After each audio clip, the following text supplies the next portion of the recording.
ni siku yetu ya kuondoka hapa Dar es Salaam Tanzania kuelekea Lilongwe Malawi kwa ajili ya mchezo wa kwanza wa CAF Champions League kwenye hatua hii ya pili. Tunakwenda kucheza kule Malawi na Silver Striker na kikosi chote cha Young Africans kama ambavyo mwalimu amekiainisha kwenye taarifa yake, tayari kimeshafika hapa uwanja wa ndege na pamoja na benchi la ufundi na baadhi ya viongozi na baadhi pia mashabiki ambao wao wanaongozana na timu kwa njia ya anga, wote wameshafika hapa na ibakia mimi tu ndio niko nje, lakini wengi wameshatangulia ndani. Ni ishara kwamba tuko tayari kwa safari, na ukiangalia hapa ni safari ya lisali moja tu. Tunaondoka hapa saa 1:40, saa 2:40 tayari tutakuwa tumeshafika Lilongwe inshallah, na tutakuwa tunaelekea sasa kwenye kupumzika. Alafu leo tutakuwa na session ya kwanza ya mazoezi pale. Baada ya leo, kesho ambao ndio official training sasa, tutatrain tena siku ya pili, alafu Jumamosi inshallah tutaingia kwenye mechi.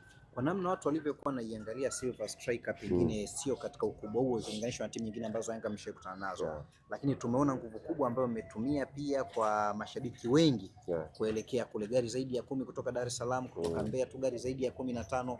Kwani ninyi ni mchezo wa namna gani? Unajua juzi wakati tunafanya ile hafla pale ya Engineer Hersi Jimkana pale, nilimtania kumwambia kwamba kila jambo zuri na uzuri wake na changamoto zake. Kaambia sasa hivi hatua ya awali ya CAF Champions League na Confederation imekuwa ngumu sana, kwa sababu timu nyingi zinalia. Kwa imagine tu timu kama Silver ina $100,000 kuperform tu hatua za awali. Kwa hiyo kwa $100,000 maana yake inawaongezea nguvu kwenye maandalizi. Tofauti na miaka ya nyuma ambako ilikuwa mpaka muende hatua makundi ndio mpatea. Lakini sasa hivi kila timu hatua ya awali iko vizuri financial. Wachezaji wanakuwa motivated, bonus inakuwa kubwa. Kwa kila mechi inakuwa ngumu. Mimi nimeona hata kwenye hatua hii ya awali iliyopita, timu yetu Tanzania tumefuzu lakini tulistruggle. Zote. Tumefuzu kwa magoli mengi lakini kwenye pitch ulikuwa unaona kuna ushindani. Tofauti na miaka hiyo wanacheza na Zala najipigia tu, wanacheza na najipigia. Sasa hivi hakuna mnyonge. Sasa hiyo ni ishara kwamba mpira wa Afrika umekuwa kwenye ngazi ya vilabu.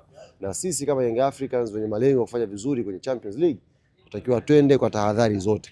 Yaani kwa akili, nguvu ile ambayo tulikuwa na mpinzani mkubwa tunakwenda nayo Malawi.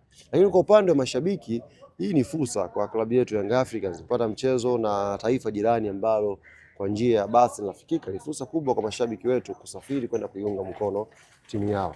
Kwa orodha ambayo nimeipata ya mwisho asubuhi ya leo, magari yameshafika 55. Kwa maana Iringa yako magari, Songwe yako magari, Mbeya idadi imeongezeka magari 25 so far. Kwa magari yamekuwa mengi sana ambayo yanatoka Tanzania.